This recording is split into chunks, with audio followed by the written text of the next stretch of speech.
क्या होगा? ये बहुत बड़ा सवाल है। बच्चे बहुत ज्यादा मैसेज कर रहे हैं, बहुत सारे मीडिया वाले भी आते हैं कि सर कट ऑफ पे आप बयान दीजिए वगैरह वगैरह वगैरह। तो आंसर की का इंतजार था हमको भी। तो ये जो कट ऑफ अभी हम बता रहे हैं मेरे दोस्त, ये एक्सपेक्टेड है, थोड़ा बहुत इधर उधर हो सकता है। तो आइए हम कट ऑफ 2022 ग्रुप डी का जो है आफ्टर आंसर की बात कर लेते हैं। आफ्टर आंसर की क्या रह सकता है, हम इस पे बात करते हैं। चला कि अब आंसर की आ चुका है, अब ग्रुप डी का कट ऑफ क्या हो सकता है, क्योंकि हमको भी आंसर की का इंतजार था कि जब आंसर की आएगा हम क्वेश्चन को अपनी आंखों से देख लेंगे तभी कट ऑफ बताएंगे। बार बार कट ऑफ बता के बच्चों को परेशान करने का कोई मतलब नहीं है, इसीलिए अभी तक मेरा कट ऑफ पे कोई वीडियो नहीं आया था, ये पहला वीडियो है। क्योंकि जब तक आप क्वेश्चन को रियल रूप में देख नहीं पाते, क्योंकि जब एग्जाम हॉल से बच्चे बाहर आते हैं तो वो क्वेश्चन नहीं बता पाते हैं, तो वो एक्सपेक्टेड क्वेश्चन पे और ज्यादा मामला गड़बड़ हो जाता है। इसीलिए मैंने आंसर की आने का वेट किया। अब आंसर की आ चुका है, तो जो एनालाइजेशन है जो हमने किया है वो आप तक हम पहुंचा रहे हैं, ये एक्सपेक्टेड है। गौर फरमाइएगा। पहले तो 2022 का जो कट ऑफ है ये किन किन बातों पर निर्भर करेगा, हम आते हैं उस पर कि कट ऑफ को प्रभावित करने वाले क्या क्या कारक हो सकते हैं। तो कट ऑफ को प्रभावित करने वाले कारक पहले तो चूंकि जोन वाइज एग्जाम हुआ है, तो जोन वाइज एग्जाम हुआ है तो अलग अलग जोन का कट ऑफ में बहुत ज्यादा का अंतर दिखाई देगा, पहली बात। दूसरा, साइंस के क्वेश्चन मॉडरेट टू टफ रहे हैं तो ये भी कट ऑफ को बहुत ज्यादा प्रभावित करेगा। उसके बाद कैटेगरी आपका क्या है, क्या आप जनरल से आते हैं, क्या आप ओबीसी हैं, एससी हैं, एसटी हैं, या ईडब्ल्यूएस से आते हैं, या फिजिकली हैंडीकैप्ड है, या अप्रेंटिसशिप है, तो ये भी इफेक्ट करेगा। परसेंटाइल भी बहुत ज्यादा इफेक्ट करेगा। अगर आप बहुत ज्यादा सोच के बैठे हुए हैं तो वैसा नहीं होना है, कम जाएगा कट ऑफ। नॉर्मलाइजेशन में एक एक बच्चे का 15-15 नंबर बढ़ जाता था, तो वैसा नहीं होना है। तो परसेंटाइल भी आपके कट ऑफ को बहुत ज्यादा प्रभावित करेगा। मतलब परसेंटाइल क्या प्रभावित करेगा, तो परसेंटाइल कट ऑफ को ज्यादा नहीं जाने देगा, उसको कम करेगा। फिर उसके बाद आते हैं हम फर्स्ट और सेकंड फेज का जो कट ऑफ है वो कम रहेगा अन्य फेज की तुलना में। जो पहला 2 फेज था उसका कट ऑफ कम रहेगा अन्य फेजेस की तुलना में। तो हमने कहा चला जी कि जोन वाइज एग्जाम हुआ है तो ये बहुत ज्यादा इफेक्ट करेगा, किसी जोन का कम, किसी जोन का बहुत ज्यादा होगा। साइंस का क्वेश्चन मॉडरेट टू टफ रहा, ये इफेक्ट करेगा। परसेंटाइल ये भी इफेक्ट करेगा। और फर्स्ट एंड सेकंड फेज का जो कट ऑफ है वो कम रहेगा अन्य फेजेस के तुलना में। फिर हम आते हैं चला जी कि 2018 में क्या कट ऑफ था। 2018 में मेरे दोस्त 1.6 करोड़, 2018 में अगर हम बात करें 1.6 करोड़ लोगों ने फॉर्म भरा था और 60,000 वैकेंसियां थी, तब का ये कट ऑफ था। हम 2 बोर्ड का लेते हैं, एक इलाहाबाद का लेते हैं और एक कलकत्ता का लेते हैं, जो हाईएस्ट था। हम हाईएस्ट की बात कर रहे हैं। जो हाईएस्ट की अगर हम बात करें तो इलाहाबाद और कलकत्ता, कलकत्ता सबसे हाईएस्ट रहा था पिछले बार। तो यूआर का देखिए 74.5 था, कब, जब 1.6 करोड़ फॉर्म गिरे थे और 60,000 वैकेंसी था। ओबीसी का 69.7 था, एससी का 62.9 था, एसटी का 50.1 था, अप्रेंटिस यूआर का 41 था। उस टाइम ईडब्ल्यूएस नहीं हुआ करता था। फिर देखिए कोलकाता का मैक्सिमम था 80.5, ये नॉर्मलाइजेशन का था। जब नॉर्मलाइज हुआ था, मतलब नॉर्मलाइज हुआ था मतलब चला जी कि जिसका 60 नंबर था उसका 75 हो गया, जिसका 65 था उसका 70, 72, 75, 77 हो गया था। ये उस टाइम की बात हो रही, ये रॉ मार्क्स नहीं है, ये नॉर्मलाइज स्कोर।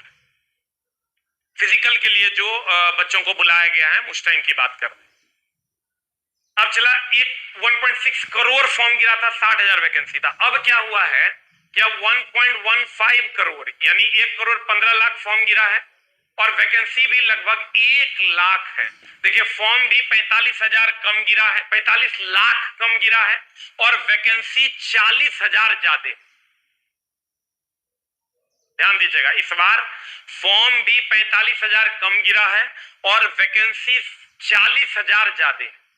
पहले 60 था, अब 1 लाख।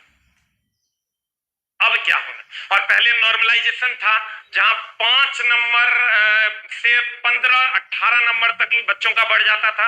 अब परसेंटाइल है 2 से 3 नंबर बढ़ घट सकता है, आप उस हिसाब से अंदाजा लगा सकते हैं। तो अब 2022 में क्या कट ऑफ रहने की संभावना है, एवरेज कट ऑफ निकालते हैं कि चलिए ये तो हमने 2 बोर्ड का बता दिया कि ये 2 इलाहाबाद और कलकत्ता का था। एवरेज कट ऑफ जो है वो 2018 और 2000 में क्या था, कम से कम और ज्यादा से ज्यादा उसकी बात करते हैं।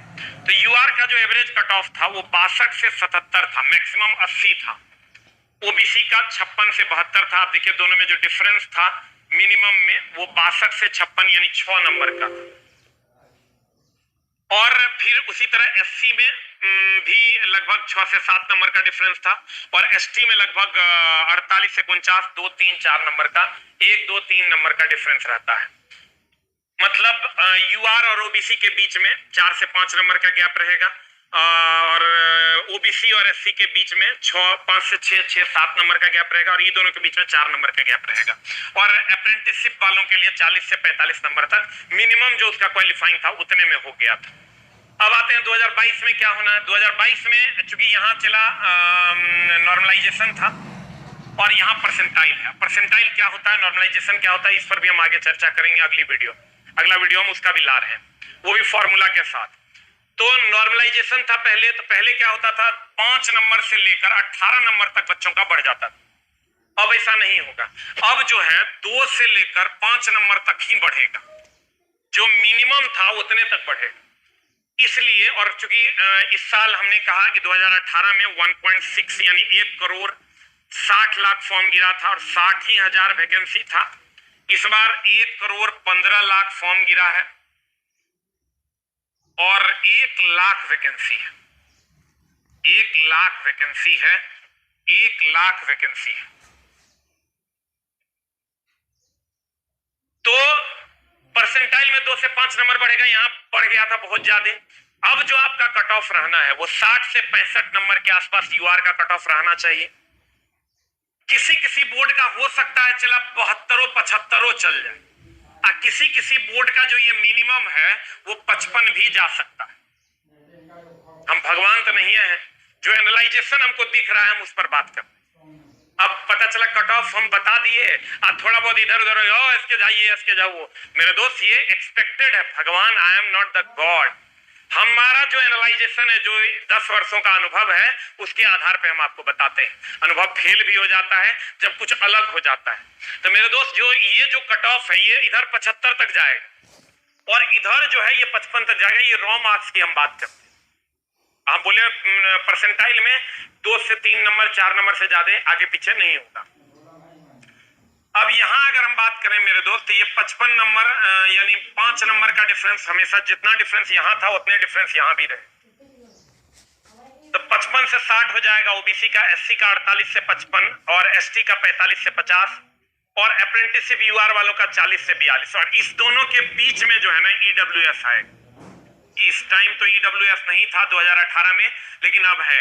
ये दोनों के बीच में ईडब्ल्यूएस आएगा। लेकिन ईडब्ल्यूएस का जो मामला है मेरे दोस्त, कहते हैं कंक्लूजन पे आते हैं, किसी किसी बोर्ड में कट ऑफ इससे कम भी जा सकता है और इससे बहुत ज्यादा भी जा सकता है, 10-10 नंबर तक आगे बढ़ जाएगा।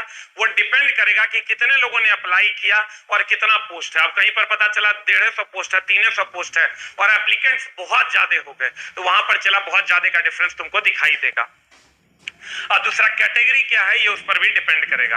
अगर हम ईडब्ल्यूएस के कट ऑफ की बात करें तो बहुत ज्यादा उतार चढ़ाव देखने को मिलेगा, 10-10 नंबर तक उतार चढ़ाव आपको देखने को मिलेगा। जनरल से ईडब्ल्यूएस का जो कट ऑफ है जनरल से, वो 10 नंबर 12 नंबर तक आपको उतार चढ़ाव इसका दिखेगा। हमने फिर से मैं क्लियर कर देता हूं मेरे दोस्त कि ये कट ऑफ यूआर का जो 60 से 65 है, इसी हिसाब से 5 नंबर इसका कम, 4 नंबर इसका कम, 3 नंबर इसका कम, इसी तरीके से ये जाएगा। लेकिन ये किसी किसी बोर्ड में 75, 77, 78, 80, 85 जा सकता है, लेकिन वो किसी खास बोर्ड में ही होगा जिसमें नंबर ऑफ एप्लीकेंट ज्यादा है और नंबर ऑफ स्टूडेंट कम है।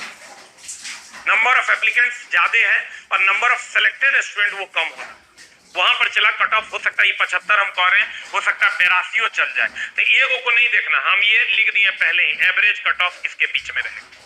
इस कट ऑफ पे बच्चों को फिजिकल के लिए बुलाया जाएगा। ठीक है, तो उम्मीद करेंगे कि आपको सारी चीजें समझ में आ